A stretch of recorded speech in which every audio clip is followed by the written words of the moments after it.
What up, Cards and Cannabis, Season 2, Episode 2. Let's get it on. Oh, I had an ashy finger touching them candles, trying to get the mood right, the ambiance right, the smell right. You know what I mean? Today, we going to get into one of my favorite topics of discussion in history. But first and foremost, we got to give shout outs. Perfect Blast is launching their OG original body art graphics, and y'all know about them. 200 milligram infused purified waters. Let it go. Let's go. And we also got to send shout outs to PHG369.com. They got their new home catalog out.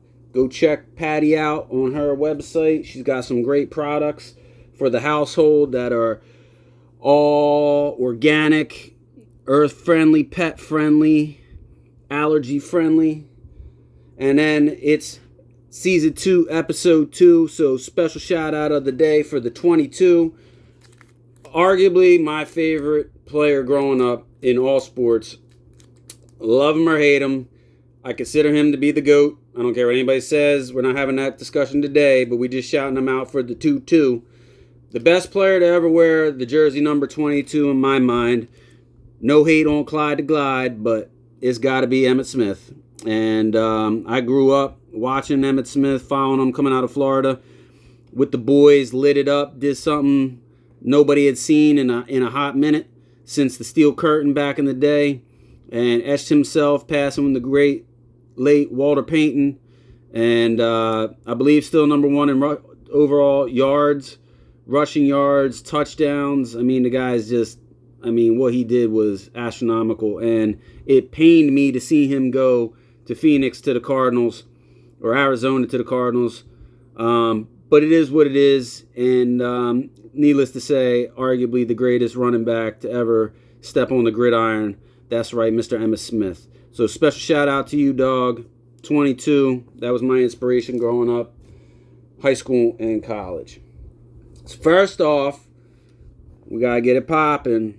Topic of discussion. Let's get into the bud right now. This right here, this strand that we're going to be toking on today. You can see you got a little, can we get a little picture of the bud? Nope, no focus. Anyway, we're smoking out of a blunt today, ladies and gentlemen. A blunt. A blunt is my all-time go-to apparatus for consuming cannabis, strictly due to the fact from the way legislation was written prior to the legalization, you couldn't have paraphernalia. And I can remember being pulled over with one of my friends. This is before I was smoking. This is while I was playing athletics. If you play athletics, I highly recommend you abide by the rules. Don't take anything you shouldn't take. Don't do anything you shouldn't do. And you'll have plenty of time afterwards, trust me. And I just remember getting pulled over, and my buddy in the car, we were both on the baseball team, and he was good, and we were conference champs, and he had a bowl on him, and I can just remember the police officer saying, "I heard you got a good arm, son." And he's trying to be humble in the moment of being arrested and not trying to be incarcerated. And he's like, let me see how far you can throw that thing. And made him launch it in the woods. We got out of trouble that night, but needless to say, that was a note to me. Don't have paraphernalia on hands. Consuming the blunt, to me, always meant disposable. I could throw it. I could eat it. I could get rid of it real easy. Now, I don't have to worry about none of it because we're doing it all the right way as adults, right? Exactly. So, this blunt here is a pineapple game. I don't recommend blunts, ladies and gentlemen. I really don't. And you listen to Joe Rogan, he will tell you there is a distinct correlation between the combination of THC, terpenes, and nicotine that you're not going to get anywhere else. Smoking papers, smoking out of glass, taking these dab hits, concentrates, bong hits. This union right here is unique, and it's not healthy. Straight up. There's no beating around the bush. We could talk about the pros and cons of cannabis, and there are plenty of pros that can meet the RVR, and smoking out of a blunt is not one of them. That would be on the cons and the tar effects. I could just remember one time I was like doing arm curls at the gym, and I'm, man, like I just did stairs and 30 on the treadmill. And I was like, man, what's up? And I was smoking a lot of blunts on a regular basis. And I stopped because I found a product that enabled me to not mess up my LVC, your lung volume capacity. Every breath you take, the way he was made by the big guy upstairs, he designed it just right. It's just like the car. You bought it stock. They had 500 engineers put that thing together, and then you want to go change the rims on it because you needed 22s, and now your ride's all bumpy, and your tire replacement is 4 times the amount it was before. Well, smoking blunts, let me just tell you, if you're going to smoke, the best method of induction into the bloodstream that I've found is smoking out of glass, especially a bong with the water, because the water will help purify some of those, that carbon byproduct when you light the flame. And that's that. Outside of that, to be honest, I'm highly recommending people consider edibles. And obviously, this is all with recommendation from your doctor, because if you have any filtration issues in your kidneys or your liver, you should check that out. Any like diverticulitis or some digestive thing going on down there, and maybe an edible's not for you. There's so many different ways now. I use a beverage. Occasionally I smoke. There's so many different methods. Do your research. Find the one that works best for you and legalize it. Don't demonize it, right? So we're going to smoke the blunt today.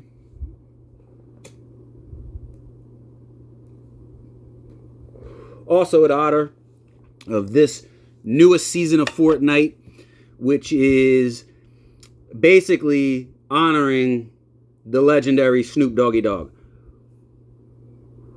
And we all know how Snoop gets out, right? We all know Uncle Snoop and what he's promoting. And I think we had Uncle Snoop on. It's just ironic. He's now the highlight, the head boss on Fortnite.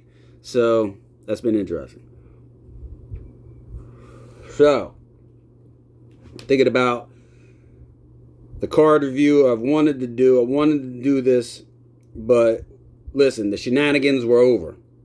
Hallelujah. We don't have to worry about riffraff. I feel a lot of weight taken off my shoulders, and it's like, man, we got the riffraff over. But I wanted to do this actually prior riffraff.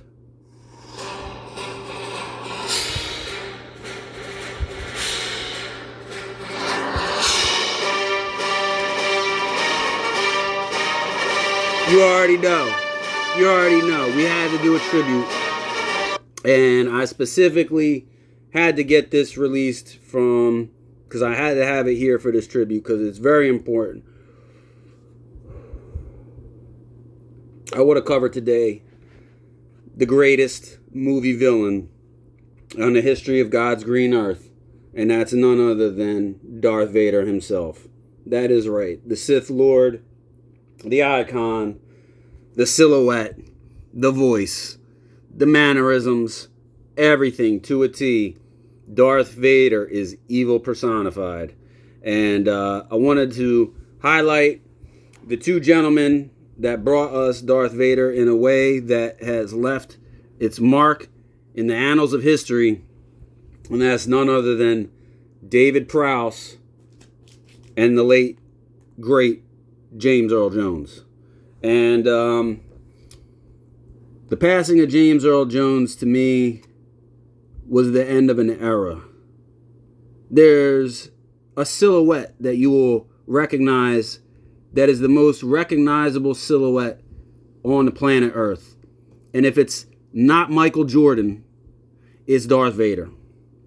There is a voice. Luke, I am your father.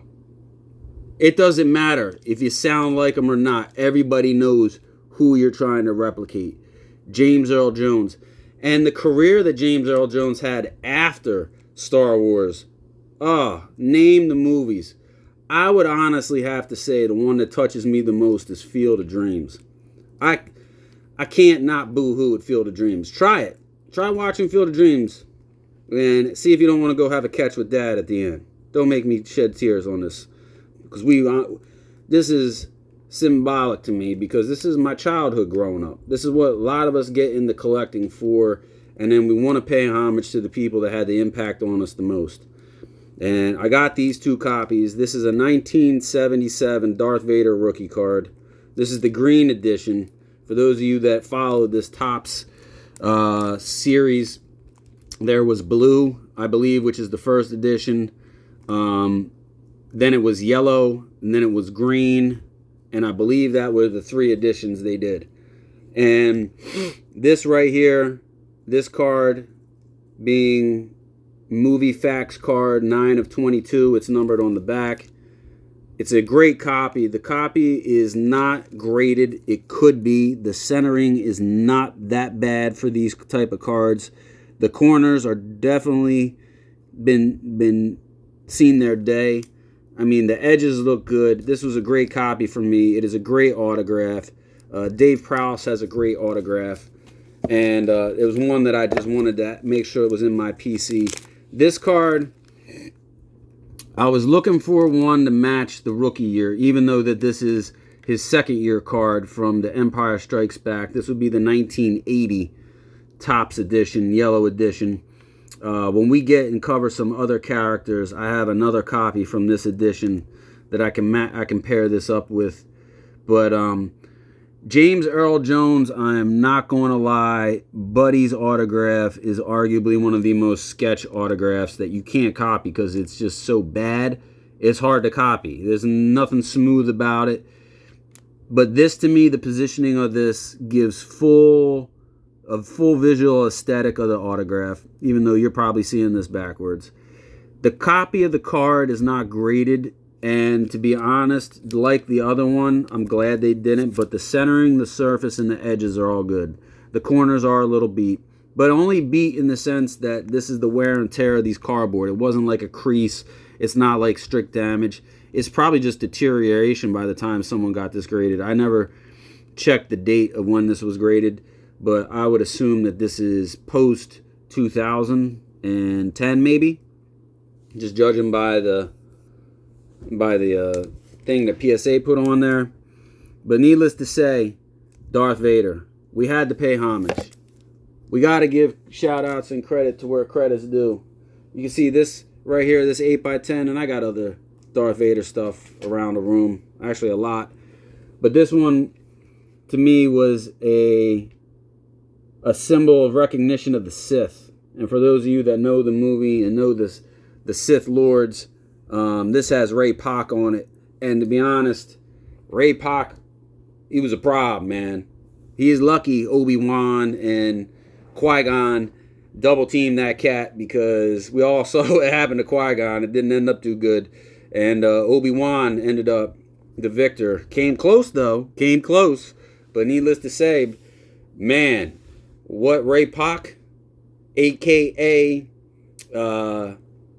Darth Maul, could do, like, that man's saber, swordism, whatever you call it, bro, the stuff that guy does. And seeing what's our guy's name that played Obi-Wan, I mean, imagine the training that went into that to learn how to use the swords like that. But very martial arts-esque, and very, I mean, just unbelievable choreography. So the people that went into the costume, the design, there's plenty of videos on this. What a great story. What a great history. What a great character. What two great actors. And what a great legacy. And we're going to smoke one in honor today of Darth Vader. We'll catch y'all on the next episode. Peace.